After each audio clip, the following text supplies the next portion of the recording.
Hello, everybody. This is the Negative Map's second or third reading of Bergsonism by Gilles Deleuze. Today we're going to be reading Chapter 2, Duration as Immediate Datum. We're really excited to talk about this. Today it's just Cody and I, and we hope to see Jack next time for his wonderful musings on Bergson and his wonderful explanations of the concepts.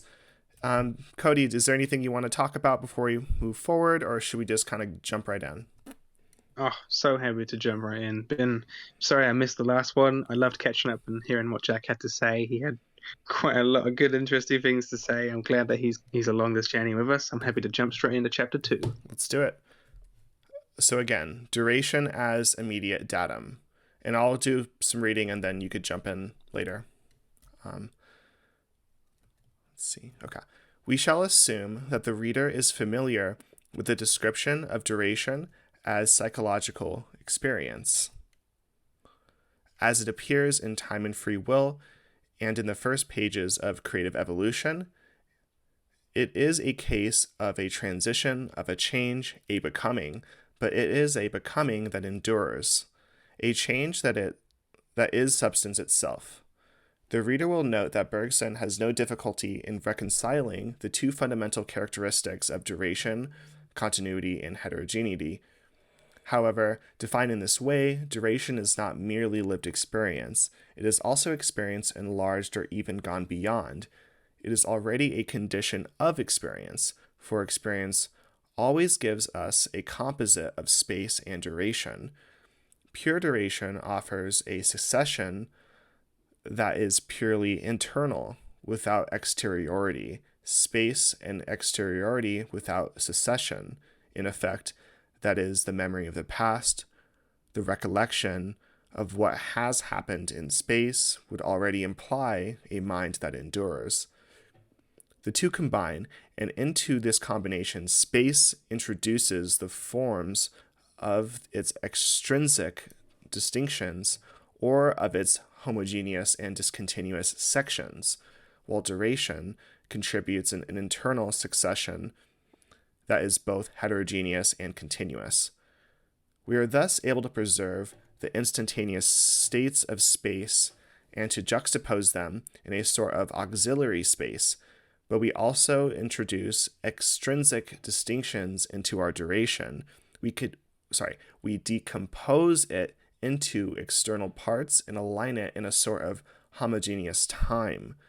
The composite of this kind, where homogeneous time merges with auxiliary space, must be divided up, even before Bergson had become conscious of intuition as method.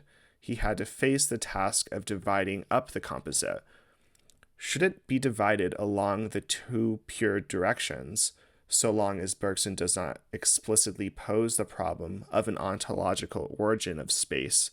It is rather a case of dividing the composite in two directions, only one of which, duration, is pure. The other, space, is the impurity that denatures it. Duration will be attained as immediate datum because it is associated with the right side, the good side of the composite. The important thing here is that the decomposition of the composite reveals to us two types of multiplicity. One is represented by space, or rather, if all the nuances are taken into account, by the impure combination of homogeneous time. It is a multiplicity of exteriority, of simultaneity, of juxtaposition, of order, of quantitative differentiation, of differences in degree. It is a numerical multiplicity, discontinuous and actual. The other type of multiplicity appears in pure duration. It is an internal multiplicity of succession, of fusion, of organization, of heterogeneity, of qualitative discrimination, or of differences in kind. It is a virtual and continuous multiplicity that cannot be reduced to numbers. Wonderful. Should we Damn. try to unpack a little bit of that before moving forward? Ooh. Luckily, the more forward we go, the more what we have just read unpacks. That's usually Yes. Deleuze's thing. He usually packs everything in the beginning and then lets you work through the rest of the text to unfold what's already here. Um, Especially like the case of what it means that duration is immediate datum. That's something that I don't think right now, with the language we've been given, is Yeah. something that we can take apart and elaborate on, explain. We can't just simplify that term as it is, but as we go through, I think duration, hopefully anyway, as immediate datum will become something that we feel comfortable with, something that we can explain in the simplest of terms. But right now, oof, I don't think I can do it. I if agree. you think you, if you think you could, I would love that. No, I don't think it's possible. but I do think that there is something rather lucid here about the two multiplicities, right? So Yes. Deleuze says Yes. that there's two multiplicities, this is a theme throughout Deleuze's work. You see this in A Thousand Plateaus. You see this as well in his book on Spinoza. Basically, this is a very Spinozist theme of a singular monistic substance being divided into, I guess, two multiplicities, right? Thought and Mm. extension is what Spinoza says, but here we're getting a little bit slightly different terms that basically mean the same thing. And you know this, Cody, but so we're getting the interiority of duration, which is thought, and the exteriority of space, which would be extension, right? So we're I think that to me makes a lot of sense that there's kind of these two multiplicities that kind of are melded together, but that can be kind of separated through a movement of intuition. And that was what the first chapter went over. Mm. But it's interesting that he says that one of them is pure and one of them is impure, so that like space extension is impure and intention is the pure one. I think what he's getting at here is that idea in creative evolution of like instinct versus intelligence. So basically, in that one, Bergson says that intelligence is something that is purely exterior, and it is also infinite in the sense that we are basically, whenever we're intellectualizing about something or whenever we're using our intellect to understand an object, um, we are always measuring it in differences of kind. And it's kind of like an empty container. And I think Kant would call these categories that we are using to describe and make connections of resemblances. Whereas intuition, and also by extension like instinct, which is kind of similar but different,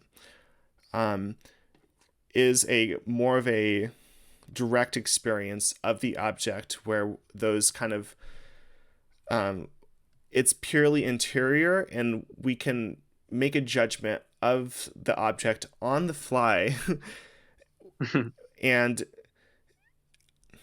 we have a more immediate relationship with it as opposed to it being an exterior relationship, I think. Yeah, this involves taking apart our perception greatly. One of the key parts of the previous thing, an intuition as method, is to no longer try to compose problems. In this case, the problem you're presenting, the Kantian one, which is how do we relate to objects? How does our perception allow us to take objects in? How can we use reason to create almost a pure object? How can we be sure that our relation as a subject to the object in our mind or the object in the real world is a pure and clear one? How do we know that what we're seeing and sensing is how it really is? And the case for intuition is that, well, you should first of all try not to present these problems in terms of space, the object over there, the subject over here, our senses which split us apart, or the other senses which join. Sight is as a sense is a very formalistic one that allows us to say, this is not a part of me, but this object has a shape and it's distant from me. Whereas the other senses, hearing and smelling and tasting, all involve a kind of subjectification of the object. It involves the object entering into us and becoming one with us, which is a very important concept for process philosophy, but to no longer use this spatial problem. How can we see it properly? This thing that's no longer a part of me, but to see it now in terms of time. When are we, and when are we in relation to the world, to ourselves, and in relation to this object? When is this object? Now, this is something that we don't do. We don't like to think in terms of time.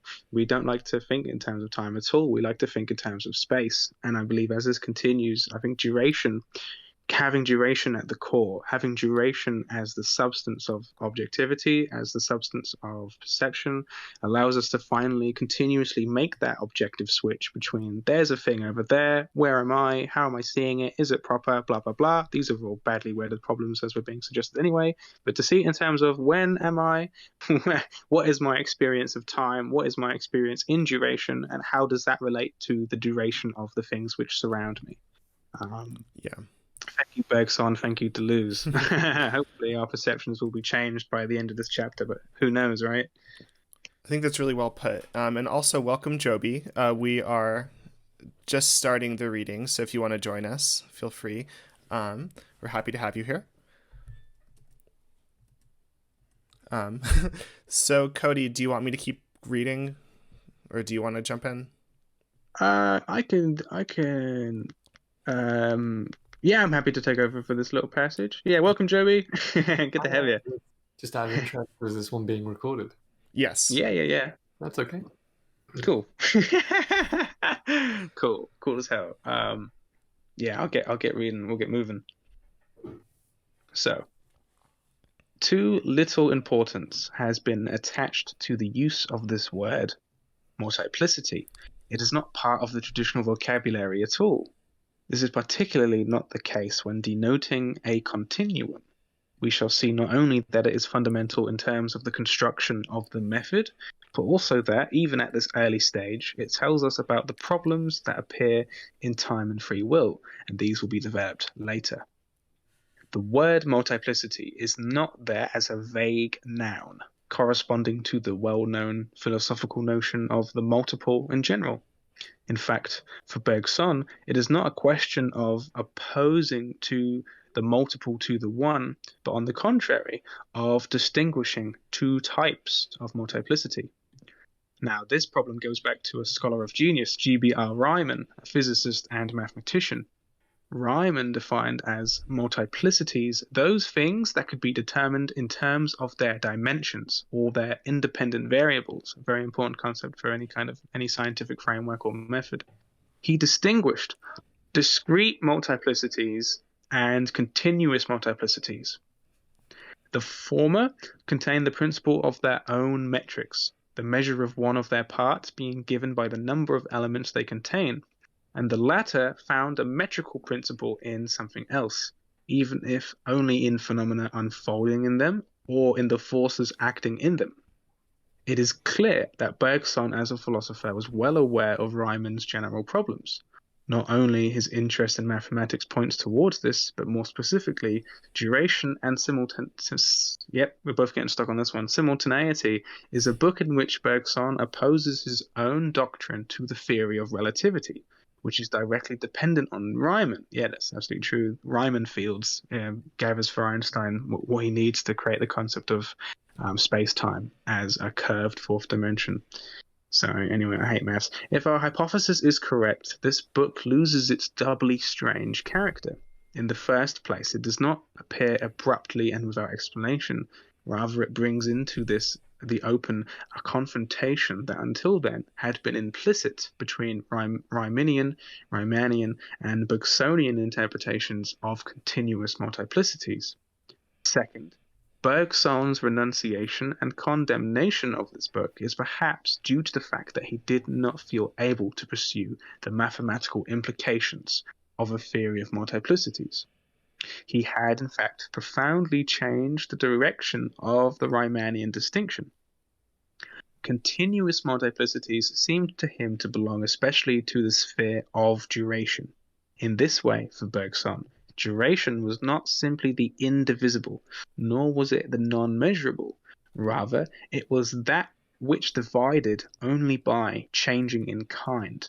That which was susceptible to measurement only by varying its metrical principle at each stage of the division. So that means changing the quality, the instrument, changing the means of measure itself, like going from centimeters to liters, going from the volume of space and distance to the volume of water, or to mass, continuous multiplicity. Bergson did not confine himself to opposing a philosophical vision of duration to a scientific conception of space, but took the problem into the sphere of the two kinds of multiplicity. He thought that the multiplicity proper to duration had for its part a precision as great as that of science. Moreover, that it should react upon science and open up a path for it that was not necessarily the same as that of Riemann and Einstein. At this point, I quickly said two things. One, in science itself, we now have quantum mechanics, which directly opposes the theories of relativity, so that of Riemann, Einstein, and Newton. Two, this is exactly what we do with the negative maps. This is exactly what Jack does all the time. And this is one of our core beliefs, that philosophy, and Deleuze does this for us too, that philosophy should always react and engage with the sciences. And this is exactly how it does it. Philosophy and intuition as method poses differences in kind to scientific measurements and qualities. So whenever science looks at a specific group of phenomena in economics, in politics, in physics, philosophy opens up a passage by which we no longer use the same measurement, by which we no longer examine these phenomena under the same qualities. It introduces new qualities. This is why, for Bergson, duration introduces a new metaphysical quality to the principles of space. And this is, of course, the very thing that Jack has luckily elaborated and explored on for us, the very debate between Bergson and Einstein, that Einstein's usage of time is nothing more than spatialized time, or time understood through the metaphor of space itself. Duration is a new difference in kind for understanding time as a phenomena, and thus it goes against and critiques the entire field of relativity itself. You get all of that? Did that go through? Sorry. Yeah. Sorry. No, that's awesome. That's okay. I'm glad that we have it. Otherwise, it's just. Oh man, I hate having blank points. It's the worst thing. Nothing ruins the flow more. I'll continue. Sorry. Thank you for letting me know. Yeah. It's for the best. Anytime. This is why we must attach so much importance to the way in which Bergson, borrowing the notion of multiplicity, gives it renewed range and distribution. How is the qualitative and continuous multiplicity of duration defined, in opposition to quantitative or numerical multiplicity?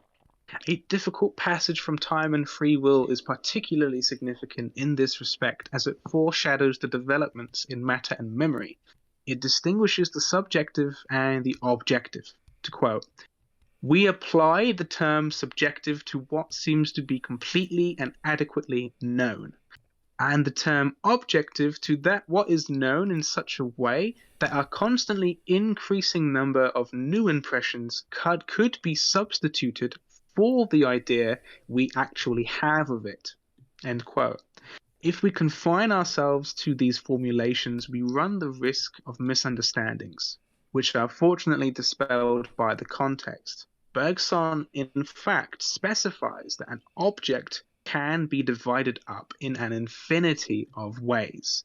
Now, even before these divisions are made, they are grasped by thought as possible, without anything changing in the total aspect of the object. First change must happen in thought, and then it can happen in the world. This is even a very basic Kantian principle. They are therefore already visible in the image of the object, these potentialities.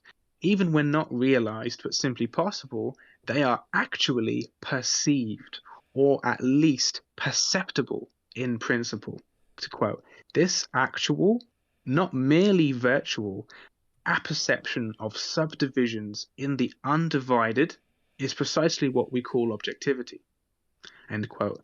Bergson means that the objective is that which has no virtuality, whether realized or not, whether possible or real.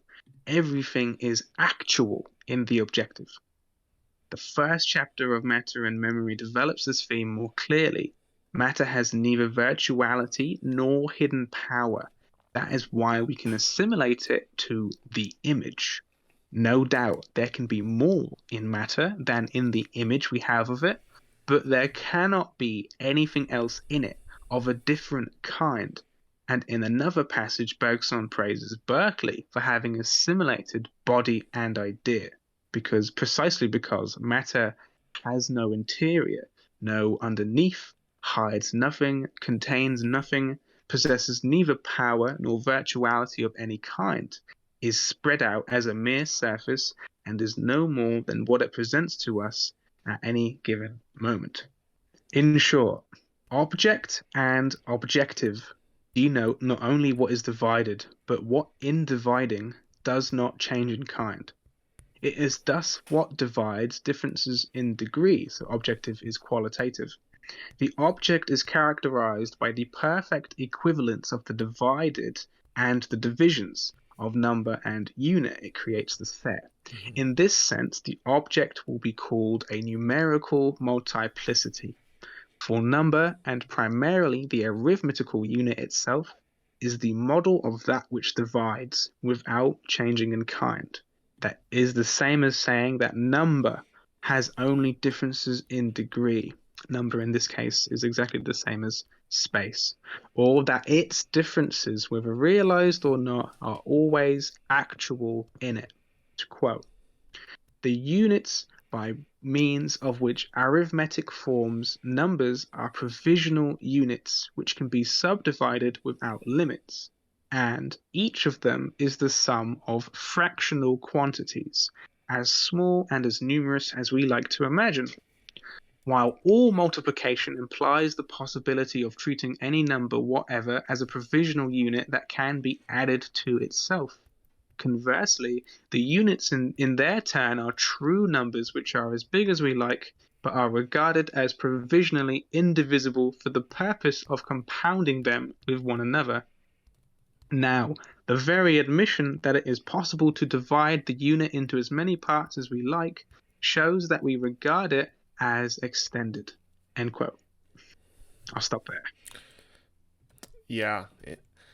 For some reason, my mind is on coffee, and my first thought is, well, if we're only talking about differences in degree, right? We have a coffee pot.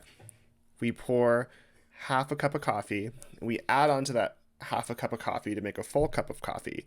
We know that the coffee is only different to itself in terms of differences in degree there, because it's just a matter of how much coffee is in the cup. Really stupid example, but I think really paints more of a simple kind of explanation of that. That's perfect. That's what happens if you think about coffee in terms of space. More coffee or less coffee. What the duration of coffee provides to us. When we speak about coffee, we're speaking about it in a very particular sense, right? You're talking about coffee that's already prepared for us to be drank, either in terms of beans or in terms of powder. This is now the duration of the coffee as it goes from its changes as a substance. But what was coffee? What was its duration before it was prepared for us? Well, it's not the same kind that we have now. It has a completely different quality before. It was cocoa beans, or it was still in the ground, or even before that point, you have to refer to the atoms by which chemically it was composed. And so when we talk about coffee in this way, we're no longer talking about the same thing. We're talking about a completely different quality to it. That's a perfect example. When you pour more coffee, you understand it as an arithmetical unit, a lot of coffee, which can be divided into smaller cups of coffees that we call espressos, or can be put together to make one large Americano. I think that's a wonderful metaphor. I think that's a wonderful way to understand Bergson from all this mathematical shit back to real life. How can we understand it in a real way? That's brilliant. Thank you. And we are going to get more into depth about the differences in kind and the qualitative multiplicity. And I think this next paragraph is going to get into that a lot as well. So if the duration part doesn't quite make sense yet, it might take a bit. Duration's a tricky concept. Yeah. That's the whole point. It's not digestible. It requires you to paradigm shift your entire perception. That's what this book does. It's crazy. Yeah. What is the BWO of this book? Joey, do you have anything you'd like to add, or would you like to continue reading for us? I can continue reading. I don't really have anything to add. We would Don't love worry. your beautiful voice to carry us Yes, along. please. Thank Yes, you. please. Well, let me stop playing this MMO in the background then. It's okay. Was it that paragraph starting in the middle of the page? Yeah, on the Yeah. other hand. Lovely. Okay. On the other hand, what is a qualitative multiplicity? What is the subject or the subjective? Bergson gives the following example. A complex feeling will contain a fairly large number of simple elements, but as long as these elements do not stand out with perfect clearness, we cannot say that they are or they were completely realized. And as soon as consciousness has a distinct perception of them, the psychic state which results from their synthesis will have changed for this very reason. For example, a complex of love and hatred is actualized in consciousness, but hatred and love become conscious under such conditions that they differ in kind from one another, and also differ in kind from the unconscious complex. It would therefore be a serious mistake to think that duration was simply the indivisible, although for convenience, Bergson often expresses himself in this way. In reality, duration divides up and does so constantly. That is why it is a multiplicity. But it does not divide up without changing in kind. It changes in kind in the process of dividing up. This is why it's a non-numerical multiplicity, where we can speak of indivisibles at each stage of division. There is other without there being several. Number exists only potentially. In other words, the subjective, or duration, is the virtual. To be more precise, it is the virtual insofar as it is actualized, in the course of being actualized. It is inseparable from the movement of its actualization. For actualization comes about only through differentiation, through divergent lines, and creates so many differences in kind by virtue of its own movement. Everything is actual in a numerical multiplicity. Everything is not realized, but everything there is actual. There are no relationships other than those between actuals, and no differences other than those in degree. On the other hand, a non-numerical multiplicity by which duration or subjectivity is defined plunges into another dimension, which is no longer spatial and is purely temporal. It moves from the virtual to its actualization. It actualizes itself by creating lines of differentiation that correspond to its differences in kind. A multiplicity of this kind has, essentially, the three properties of continuity, heterogeneity, and simplicity. In this instance, Bergson does not have any real difficulty in reconciling heterogeneity and continuity. I guess I'll do this next one as well, it's quite small. The aforementioned passage from Time and Free Will, wherein Bergson distinguishes the subjective and the objective, appears to be all the more important insofar as it is the first to introduce indirectly the notion of the virtual. This notion of the virtual will come to play an increasingly important role in Bergsonian philosophy. For, as we shall see, the same author who rejects the concept of possibility, reserving a use for it only in relation to matter and to closed systems, but always seeing it as the source of all kinds of false problems, is also he who develops the notion of the virtual to its highest degree and bases a whole philosophy of memory and life on it. Oh man, whenever I think about virtual, I always get stuck and I blush and then I go, you know what, I don't know what I'm talking about. But See, I always Jack used to think, does. yeah. Oh, thank God, right? But oh my God, this passage just is much better. Virtual is not possible. And that was always the mistake I was making. In fact, I now realize that virtuality is nothing but an oppositional concept to possibility. Mm-hmm. The virtual is not the possible. For me, I was reading Deleuze this way, that difference was always a difference of possibility, what a thing can do. I mean, this is what we want, right? What can a body do? This is our Spinoza question. But here we're seeing that virtuality is always actual. It's always already there. And this is what I believe is the core thing that we want to get across when we talk about intensities, internality, involution. Virtuality is all the stuff already there by the multiple within a substance, within an object. It's already there.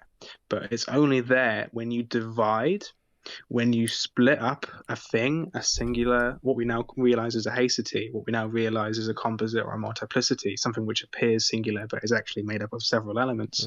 Only by dividing it, exposing differences in kind, do you reveal virtuality, but it's always actually there in the forms of intensities, which I think comes up later. Right. I hope that makes sense. It makes sense to, I think, fuck, it finally makes sense to me now. It's taken ages. I think that's exactly right. It right. makes sense to the one who reads it. Sorry, what you say, Joby? Oh, good thing it makes sense to the one who reads it. Oh, right. God, there was just a small passage. I'm so glad that you read it for us. It was just that little bit, and now I feel, oh, that makes sense. All of time and free will has been summarized by Deleuze for us in this way, in a way that just, thank God, thank fuck. Because if not, I I need would to have read Time continued. and Free Will. I've been wanting to. It's the one that I've been really wanting to hit up the most. That's why it's good to have Jack around, because they'll always let you know what's going on in the Bergson, in the texts, whether or not Deleuze is right, which is also very good, because Deleuze is once again incredibly biased. We know that, and so is Jack. Jack's always there to help us know if he thinks that Deleuze is on point, or whether or not he thinks Deleuze is extrapolating. I was going to say, every friend group needs one, the person who's going to read the analytic philosophy so you don't have to. Oh, God, yeah, absolutely.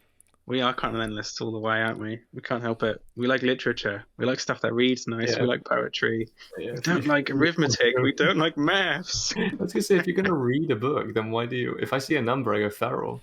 Oh, I go crazy. I go crazy. I mean, I'm just about happy to have science reintroduced. Matty's been reading Creative Evolution, which by the looks of it has been almost completely scientific, almost completely in reference to the sciences. How's that been? It's been fantastic. I'm about halfway through it. But yeah, it's totally a scientific text. I would say that, like, in the same way that, like, you would expect, like, Darwin to maybe talk about animals and stuff, there's a lot of examples in Bergson where he'll just go on and start talking about, like, bugs and like the differences between plants and animals, and how those are two different diverging paths, or you could say two different multiplicities, which kind of originate from a singular original impetus, but it's from the division of where they switch paths is what makes them qualitatively different. And it's a fantastic text. I really enjoy it. I think one of the most interesting things that he says in the text is that, and I might be getting this slightly wrong because sometimes he says it in different ways, but he makes this claim that that plants kind of represent an unconscious path of evolution toward, and unconscious I find is really interesting when saying that to plants, but it makes sense.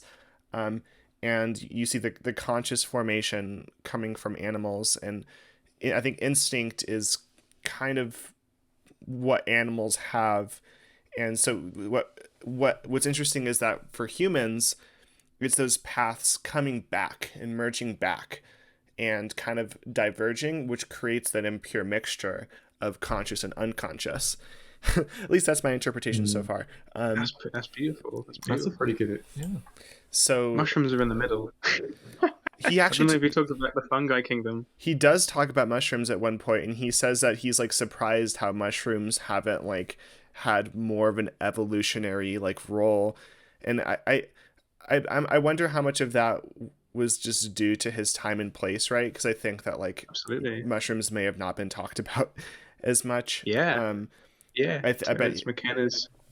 Sorry. Yeah. No, I think like if if Bergson were alive today, to watch one of the mushroom documentaries on Netflix. Oh God! Oh right, absolutely. Yeah. That's what I was thinking. Terence McKenna's Food of the Gods, though it's not exactly a scientific shift in anything.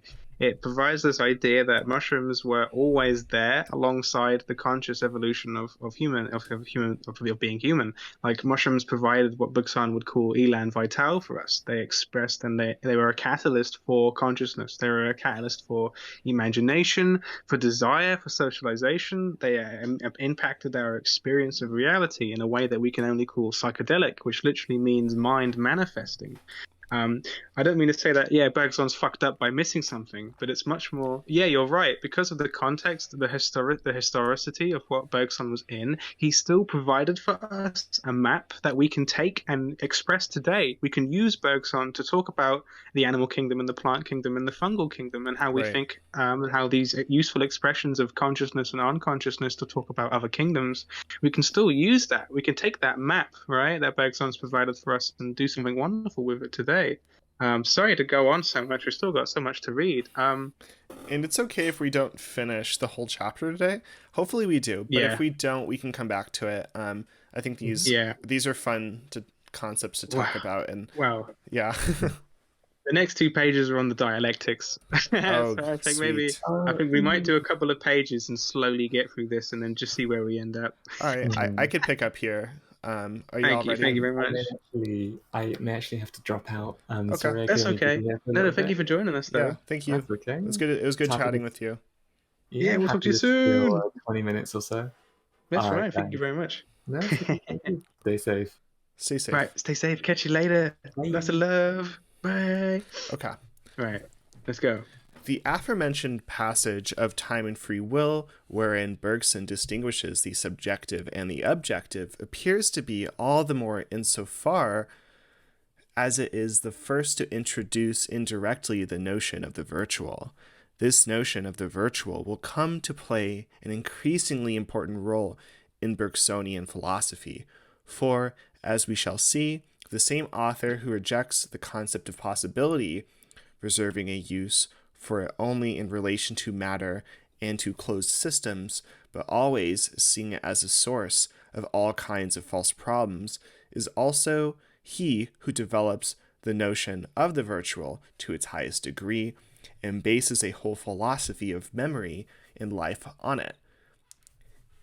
A view important aspect of the notion of multiplicity is the way in which it is distinguished from the theory of the one and the multiple.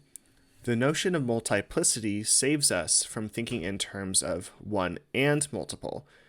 There are many theories in philosophy that combine the one and the multiple, such as Spinoza, right? They share the characteristic of claiming to reconstruct the real with general ideas. Second thought, I don't think he's talking about Spinoza here. We are told that the self is the one, thesis. Okay, yeah, dialectics. We are told that the self is the one, thesis, and it is the multiple, antithesis. Then it is the unity of the multiple, synthesis. So, the meme, Hegel didn't say that it's thesis, antithesis, synthesis. We can hear all the Hegel bros saying. Or else, we are told that the one is already multiple, that being passes into non-being and produces becoming. The passages where Bergson condemns this movement of abstract thought are among the finest in his oeuvre.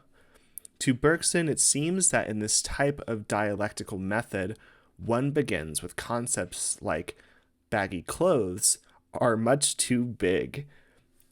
The one in general, the multiple in general, non-being in general, in such cases the real is recomposed with abstracts. But of what use is the dialectic that believes itself to be reunited with the real when it compensates for the inadequacy of a concept that is too broad or too general by evoking the opposite of the concept, which is no less broad and general. The concrete will never be attained by combining the inadequacy of one concept with the inadequacy of its opposite. The singular will never be attained by correcting a generality with another generality. In all of this, Bergson clearly has in mind Hamlin, whose Essai sur les éléments principaux de la représentation dates from 1907. I tried so hard for that one. That's good. That read good. Bergsonism's incompatibility with Hegelianism, indeed with any dialectical method, is also evident in these passages. Bergson criticizes the dialectic for being a false movement, that is, a movement of the abstract concept which goes from one opposite to the other by means of imprecision. Once again, there is a Platonic tone in Bergson. Plato was the first to deride those who said the one is multiple and the multiple is one, being is non-being, etc. In each case, he asked how many, when, and where, what unity of the multiple, and what multiple of the one. The combination of opposites tells us nothing. It forms a net so slack that everything slips through. Those metaphors of Plato about carving and the good cook, which Bergson likes so much, correspond to Bergson's invocation of the good tailor and the well-fitted outfit. This is what the precise concept must be like. What really matters to philosophy is to know what unity, what multiplicity, what reality superior to the abstract one and the abstract multiple is the multiple unity of the person. Concepts ordinarily go by pair and represent the two opposites. There is scarcely any concrete reality upon which one cannot take two opposing views at the same time, and that is consequently not subsumed under the two antagonistic concepts. Hence a thesis and an antithesis, which it would be vain to try to logically to reconcile. For the simple reason that never with concepts or points of view will make you a thing. If I try to analyze duration, that is, to resolve it into ready-made concepts, I am obliged by the very nature of the concept and the analysis to take two opposing views of duration in general, with which I shall then claim to recompose it. This combination can present neither a diversity of degrees nor a variety of forms. It is or it is not. I shall say, for example, that there is, on the one hand, a multiplicity of successive states of consciousness, and, on the other hand, a unity which binds them together. Duration will be a synthesis of this unity, a multiplicity, but how this mysterious operation can admit of shades or degrees, I repeat, is not quite clear. Okay, we have a little bit more before we get to the next kind of ... so I'll just keep going. Bergson calls for, against the dialectic, against a general concept of opposites, the one and the multiple, is an acute perception of the what and the how many of what he calls the nuance, or a potential number. Duration is opposed to becoming precisely because it is a multiplicity, a type of multiplicity that is not reducible to an overly broad combination in which the opposites, the one and the multiple in general, only coincide on condition that they are grasped at the extreme point of the generalization, empty of the measure and of all real substance. This multiplicity, that is, duration, is not at all the same thing as the multiple, any more than its simplicity in the same as the one. Two forms of the negative are often distinguished.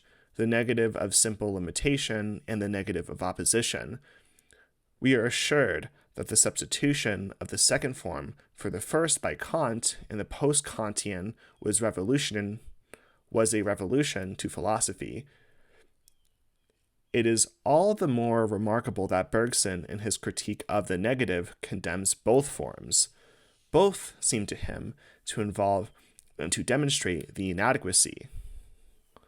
For if we consider negative notions like disorder and non-being, their very conception from the starting point of being in order as the limit or of a deterioration in whose interval all things are analytically included amounts to the same thing as our conceiving of them in opposition to being in order as forces that exercise power and combined with their opposition to produce synthetically all things. Bergson's critique is thus a double one insofar as it condemns in both forms of the negative the same ignorance of differences in kind, which are sometimes treated as deteriorations, sometimes as oppositions. The heart of Bergson's project is to think of differences in kind independently of all forms of negation.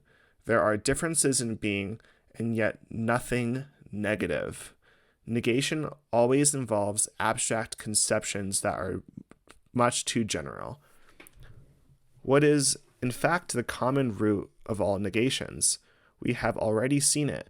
Instead of starting out from a difference in kind between two orders, from a difference in kind between two beings, a general idea of order or being is created, which can no longer be thought except in opposition to a non-being in general, a disorder in general, or else which one can be posited as a starting point of a deterioration that leads us to disorder in general or non-being in general. In any case, the question of difference in kind, what order, what being, has been neglected. Likewise, the differences in kind between the two types of multiplicity has been neglected. Thus, a general idea of the one is created and is combined with its opposite, the multiple in general, to reconstruct all things from the standpoint of this force opposed to the multiple or to the deterioration of the one. In fact, it is the category of the multiplicity with the difference in kind between two types that it involves, which enables us to condemn the mystification of a thought that operates in terms of the one and the multiple. We see, therefore, how all the critical aspects of Bergsonian philosophy are part of a single theme, a critique of the negative of limitation, of the negative of opposition, of general ideas. Phew! That's a lot. Really good stuff. Ooh, God, goodness me. I mean, yeah, we jump to Spinoza because that's what we do as Deleuzians for the pinnacle of metaphysics on the one and the many. Spinoza's got to be like one of the absolute theological, metaphysical, philosophical standpoints that we have. I mean, the ethics is nothing more than a reconception of the one and the many. But I mean, yeah, the one and the many has been a conversation since dawn of philosophy. It's what Jack's been doing with this Proclus, with Plotinus, Plato, but even Kant, Leibniz, Hume, Berkeley. There's every metaphysical figure at least has discussed or is in the discussion of the one and the many. And here we've been taken back to the one and the many with the consideration of Hegel's dialectic, or the dialectic which has been conceived of since Plato. It is definitely a Platonic conception. Sorry, did you want to... Is there anything that you would like to say first? I'm okay with actually holding off. We only actually have a few more pages to finish this chapter. Yes. So would you like to... Yes. Are you okay with finishing the rest? I'm happy to finish. Okay. I'll continue? Yep. Thank you for that. Absolutely. We could discuss that. We could discuss that another time. Let's finish this motherfucker. Even just right after, I think. I didn't realize how much little was left. I'm like, well, might as well get it kind of finished. Yeah. It's only a little bit. Yeah, we'll finish it, get the recording done. People can read this and enjoy this. We'll tell them what they want to hear after. Let's go. If we analyze in the same way the concept of motion, end quote. In fact, movement as physical experience is itself a composite. On the one hand, the space traversed by the moving object, which forms an indefinitely divisible numerical multiplicity, all of whose parts, real or possible, are actual and differ only in degree.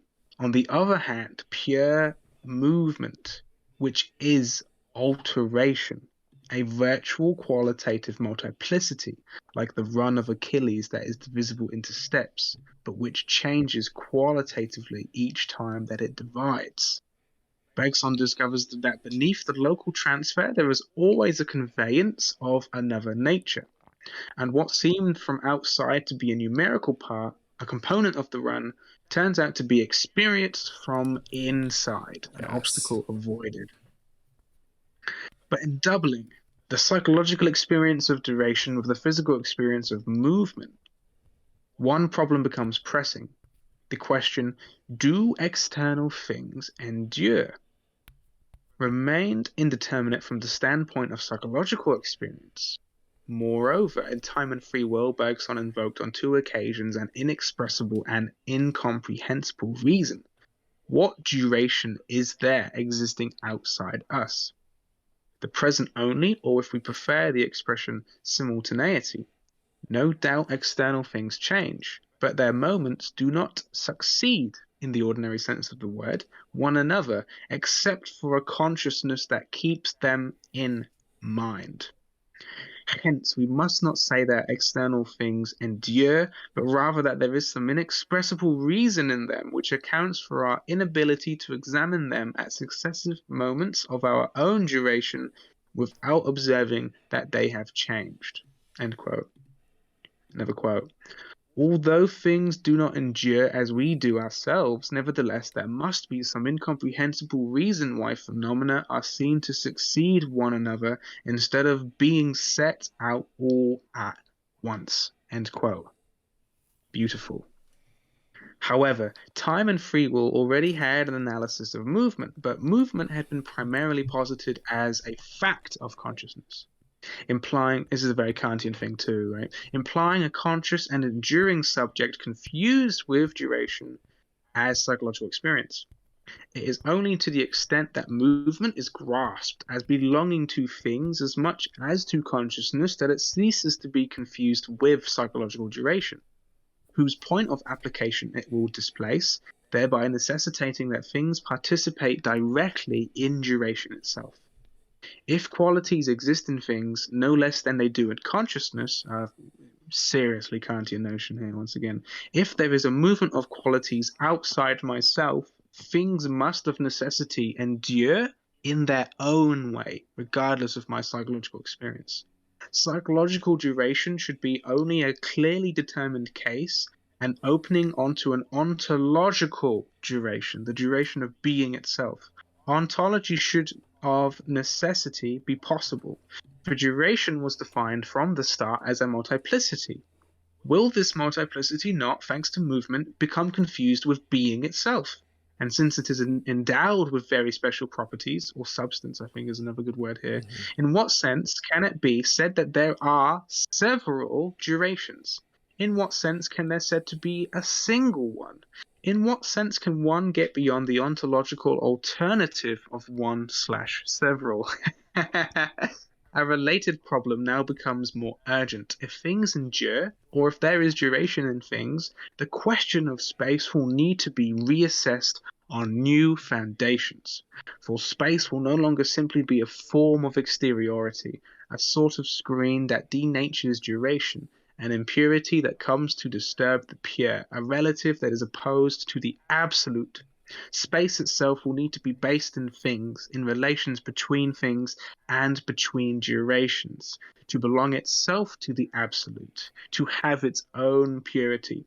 This was to be the double progression of the Bergsonian philosophy. And just when you thought you might have started to get it, we get this curveball at the end. My God, they're so... I mean, Isn't that beautiful, though? Isn't that what George Lucas says? Like poetry, it rhymes when describing his creation of the Star Wars films, the prequels. There are so many rhymes here, though, right? Here we are seeing how Bergson becomes almost a part of every single plateau, becomes a very serious part of Anti-Oedipus, which does these two very special things: critiques the Hegelian dialectic through the notion of multiplicity, Yeah. overall develops the metaphysical notion of the one and the multiple through multiplicity, invokes this concept of duration, of purity, of reassessing our understanding of differences in terms of quality, in terms of kind, in terms of degree. What we are yet to be introduced to, which Spinoza in practical philosophy does really well, is the notion of the planes. This is where all of this starts to get properly developed. The ideas of there can be this plane of multiplicity, but also the plane of the one, the plane of particulars, but also the planes of the absolute, the planes of immanence. Here we are just dealing with Bergson, or Bergson does. Deleuze is good for that here. But we can already see, as Deleuzians, where the map, where the body without organs can emerge between Bergson and Spinoza. And then once we have that, all the other thinkers too. How all these things, duration, purity, difference in kind, will come to format the later concepts and neologisms of Deleuze and Guattari as the planes. And their entire metaphysical apparatus, as it were. This thing's beautiful. This thing's just gorgeous. I wish I could develop it much more than that, especially that dialectics bit. But I don't think I can. I think the rest of the book will just have to speak for itself, and much more the other Deleuzian and Guattarian texts, because this is what I'm seeing. What I'm seeing here is the connections. I think simply by going back to read Difference and Repetition, by going to read A Thousand Plateaux, you'll see all of this in practice. You'll see all of these problems, all of these notions being used properly. As we did the Becoming Animal class, I think we can see almost all of that here, right? We can see so much Bergson. I think with your reading of Creative Evolution too, I can't imagine anything more connective, another map more like almost copy and paste, if you will, a map that's been completely traced over, the Becoming Animal plateau and Bergson's Creative Evolution. They sound like they do the exact same thing, right? Certainly. They take the theories and structures within the scientific frameworks and they go, actually, what if we step out of that, step out of the differences in degree to locate new differences in kind? That's so beautiful. Yeah. This is the best way to get into D&G. This has been wonderful. Every Deleuzian solo text is like that, though, right? Every time you read a solo text, you're just like, oh, Anti-Oedipus makes so much more sense. Or A Thousand Plateaus, this plateau just makes so much more sense. And that's what I'm going through right now, I think. How are you feeling? I'm feeling great. I think with what you're saying about coming back to like Anti-Oedipus or A Thousand Plateaus, right? We're always starting somewhere in the middle. That's what Deleuze and Guattari always tell us. Oh God, yeah. And importantly, when we're talking about differences in kind, I think the important bit here is a very similar point that Deleuze makes in his book Nietzsche and Philosophy, right? That differences in kind do not necessarily imply a negation.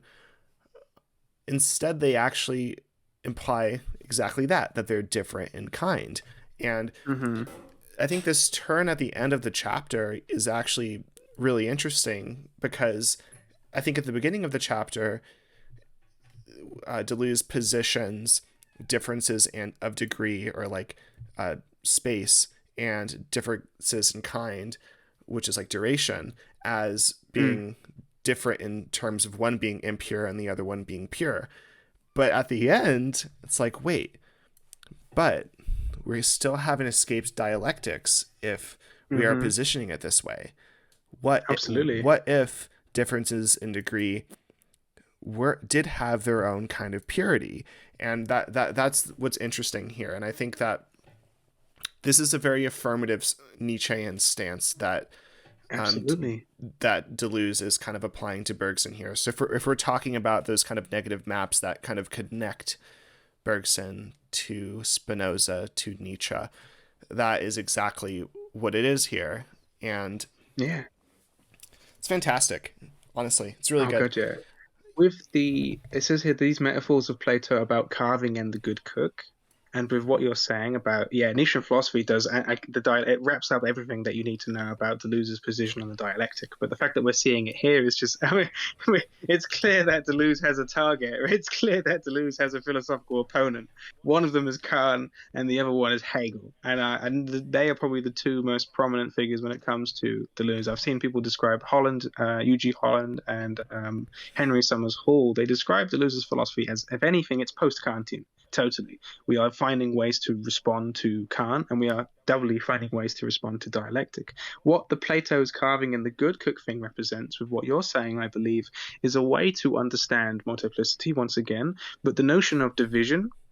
Division usually means splitting up, taking a whole thing and then splitting it into smaller parts of itself. Mm-hmm. And with the Nietzschean philosophy, this means division and difference in kind. It means to be able to divide something, to expose its composition, its multiplicity, without negation. Yes. It's to have a division of affirmation, how to split something up, not so that it becomes two lesser versions of itself, but so that it expresses itself even more in more parts. It becomes a greater rather than a lesser. This is the Bergsonian thing all around, not to confuse the less with the more and the more with the less. This is what the Hegelians do. They like to think that negation is where everything's at.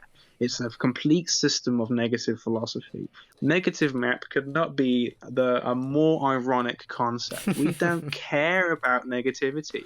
We liked Dark Deleuze because it seems to present this almost half-what controversial reading of Deleuze that invokes, actually, maybe we should, in some respect, return to negative dialectics, return to a non-Nietzschean way of reading Deleuze without that whole affirmative aspect. But I believe that we're taking that and we're going, well, yeah, absolutely. We want to take negation, which is what we're doing. We're taking dialectics, we're taking negativity, but we're exploring it in its own map. We are exploring the multiplicity of negativity itself using all of these concepts, and that's nothing more than what Deleuze and Guattari have done for us. Take what appears negative, what appears lacking, Lacan's desire, that's what Anti-Oedipus set out to do, and show it to be, as Nietzsche says, and as Deleuze quotes Nietzsche saying in the genealogy, negativity is nothing but the weak and pale image in contrast to its real thing, affirmation. Affirmation is where it's all at. We are empiricists, we are pluralists, that's the same thing. We live in the world. We live in a pure life of immanence where everything is. Here, in this moment, the infinite. There is no nothingness. Dialectics here, this is what the critique was all about. It wants to talk about nothingness all the time. Can you point to it? No. Can you describe it empirically? No. If I say how much nothingness or what nothingness, you will get no answer. In the same way that when they use being, if I said what being or how much being, you will get no answer. You will be receiving a universal abstract that is ultimately meaningless. It takes the materialists. It takes those who prefer the particulars to the universal, like Mao, for instance, of course, Feuerbach, Marx, and Engels, who finally, in the same way as Bergson does here, say we must take these horrible, horrible idealist conceptions of universal abstract notions that have nothing to do with the real world, and we must materialize it, naturalize it, bring it back down to the material reality. It's what Marx does, Nietzsche does, it's what Bergson does, Spinoza does. Deleuze has provided for us a completely materialist metaphysics. It is beautiful, it is wonderful. I'm so fucking glad we're reading Bergson. This has been one of the most enlightening texts I think I've read so far from Deleuze, especially in comparison to A Thousand Plateaux. Every solo text I think we read, for me, is just another way to get back to reading A Thousand Plateaux. That's all it is for me. That's the peak of philosophy, right? What could be more peak than A Thousand Plateaux? You can't get any better. Everything I read will just be another thing that will help me read A Thousand Plateaus better. Yeah, I wanted to touch back on your point that you said about like how ironic of a concept negative maps kind of on the face of it can kind of sound to be, right? I think you're exactly right whenever you say that. It's ironic because whenever we say negative, we don't mean subtractive, or if we mean subtractive, we actually mean dividing. So in creative evolution, right, as I was kind of talking about earlier, there is two divisions of a singular kind of, you could say singular substance, or a starting point, a original impetus, which diverges into two qualitatively different multiplicities: extension, thought, you could say matter, memory, whatever. Doesn't really matter. And what's important to say there is that they, as you said prior, they are changing qualitatively, but more importantly, they are changing and growing better. They're not getting worse. They're not negating one another. They are just two different expressions. And this is exactly the expression n-1 in 1,000 Plateaus. It's exactly what it means. It is a proliferation of an affirmation from a subtraction, or what seemingly seems to be a subtraction. It isn't that they're actually like negating one another.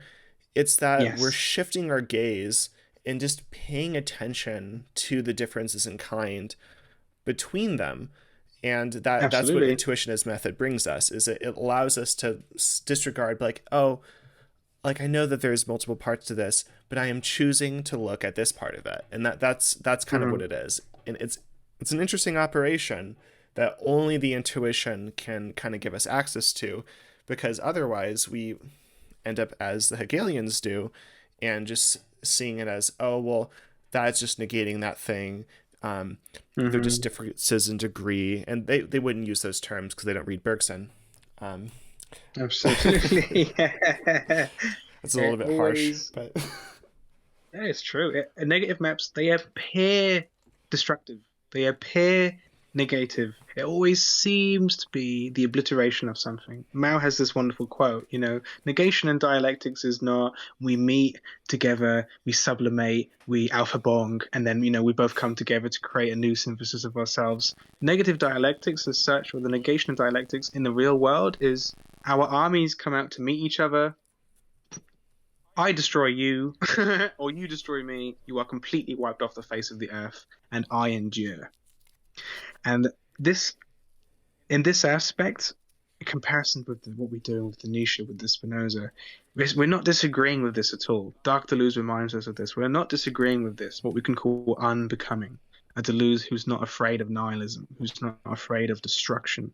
But where there is destruction, what we can call alpha ben, or abolition, there is always proliferation. There is always the re-emergence of the infinite. And this is what the virtual provides for us. The virtual are all the intensities already there. Sometimes it requires the destruction of the space to reveal to us the infinity of the time, of the duration of the thing. n-1.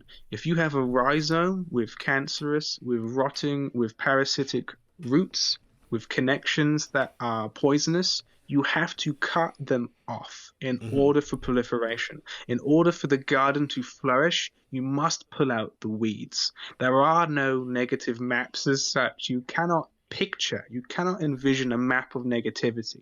But what appears negative on the map, the space, is always, always, always the space for potentiality, the space of virtuality, the space of the infinite in self. I think we've done Neti was one of my favorite things from that text that we've done. The idea that this meditative idea that by retreating into the mind, retreating into what seems to be the nothingness of the mind, when you return, when you experience that, you don't feel lesser, divided, like you said, subtracted. You come back expressing yourself in terms of joyful passion. You feel wonderful. Why? Because in this emptiness, you have been reunited with the infinity of being itself. You have gone from your small, particular division. You are, as an ego, a division of infinite consciousness itself. And by going back into what you can call nothingness, and this is a great way to contemplate one's existence in terms of death, that when you experience this in the mind, an ego death or a real death, you are not disappearing, pure negation, into the void of nothingness, pure nihilistic end, but you are returning affirming back into a greater whole that you are always a part of. That infiniteness that we call God or nature or substance that is always virtually actual within us. Neti Neti allows us to experience that. That's why meditation, the act of thinking nothing, of experiencing nothing, always feels so incredibly powerful, almost overwhelmingly so. That is what it's like. When we experience the negative, the nothingness, it always seems that way. It's actually just a weak and pale cover-up for what is actually there, which is affirmation, and affirmation at its most infinite. I can't wait for the book to get published. Thank you, Ortis Press. Shout out Ortis Press. Shout out Ortis Press. Check out Volume 1, Futures Volume 2, Systems. And then next year, check out Negative Map with our book and with our collection of all the essays that we have written together. We've got Batman and Avatar, Becoming in Dialectics, which helps further extrapolate and explore the connections between Hegel's dialectics and between the multiplicity and concepts of Deleuze-Guattari. We've got 3 volumes of The Posthuman. The human may not escape the posthuman, and why should it? Oh man, we've got so many good ones. We've got a few. I think we've got 5 or 6. We have a few in the works as well. And we've got some coming up. We've got Negative Map, The Republic, a revision of Plato through the lens of Deleuze-Guattari coming up. We've probably got even more. You know, by the time it gets to next year, who knows how many more Negative Map essays we'll have out. But they're just fun to make. Maybe we will have like 2 or 3, and Jack will have 10. Funny inside joke, which I'm sure everyone who's already listening is already aware of. We have a Negative Map joiner. One of our most recent. Well, it's funny to say that the Negative Map like this, but you know, the Negative Map's a hasty, you know, whatever. Jack turned up on the scene, and the way that he writes, I mean, this is just what compelled us to join forces with Jack, because they are always on a project, and not only that, they always have multiple projects at once, and they are always trailblazing. They are constantly updating their Substack notes for Nomads with new, entirely complete and finished notes that demand parts 2, parts 3, but stand totally in themselves. Some of them are huge on such questions like what is science, what is a method, what is a system, and then on specific philosophies themselves. Who is William James? What is empiricism? You know, lots of Greek, lots of etymology. He's doing so much work all the time. To think that we have him on board as one of our Negative Mappers, who's constantly alongside us, who we are constantly connecting with and joining with and conversing with. Yeah, it's just incredible. It's just so much fun. But this is we love saying this. We don't work as much as Jack does. We make something like once every 3 months, 4 months maybe. But they're doing something every week. Every week they've got something new out, and it's just wonderful. It keeps us productive. It keeps us energetic. It makes us a little jealous.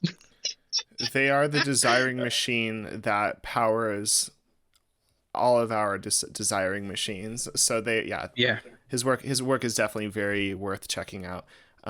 We're constantly trying to catch up. And I guess just to share a little bit about a project that I'm hoping to do is I want to write something about creative evolution and becoming animal. So maybe we'll see that soon. Beautiful. That's almost it begs something. I believe the connection between those two texts, between Bergson's formal text and between Deleuze-Guattari's Plateau, I think that begs connectivity. Begs. I'm so glad that that's something that you feel like you're ready to do. Oh, it's such a difficult task expanding on Deleuze-Guattari through these philosophers of old, but it's our work.